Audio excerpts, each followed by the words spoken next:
করছে। কাজটা করতে ভারতবর্ষের একটা অঙ্গ, দেশের একটা প্রদেশ পৈতৃক সম্পত্তি হিসেবে পরিণত করেছে। তাদের মুখ্যমন্ত্রী বিপ্লব দেব ভাবছে ত্রিপুরায় আসতে গেলে তার থেকে ভিসা নিয়ে ঢুকতে হবে,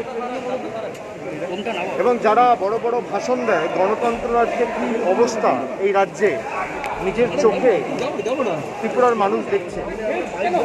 বিরোধীদের রাস্তায় নামার অধিকার নেই, কথা বলার অধিকার নেই, কোনো কর্মসূচি করার অধিকার নেই, এমনকি ত্রিপুরায় ঢুকলে পুলিশ দিয়ে অ্যারেস্ট করাচ্ছে, চোখ দেখিয়ে হুমকি দিয়ে ধমকি দিয়ে রাজ্যে এরা ক্ষমতা দখল করে রাখতে চাইছে।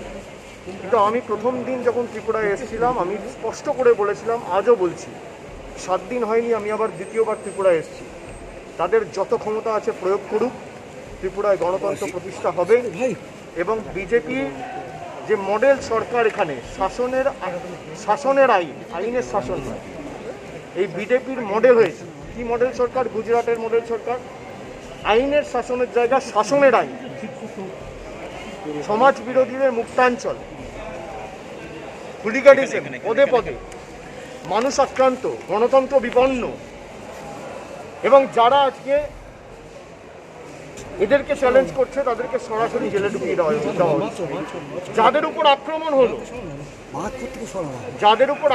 হলো তৃণমূল কংগ্রেসের কর্মী সমর্থক, যারা করেছে তাদেরকে না ধরে যারা আক্রান্ত তাদেরকে জেলে ঢোকানো হচ্ছে।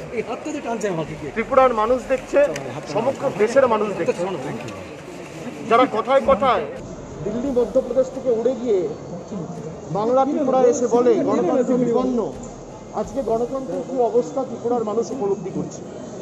আমরা শরীরের শেষ রক্তবিন্দু পর্যন্ত লড়ব, এবং তৃণমূল কংগ্রেস ত্রিপুরা রাজ্যের মাটিতে 1 ছটাক জমি বিজেপিকে ছাড়বে না। লড়াইয়ের জন্য আমরা প্রস্তুত।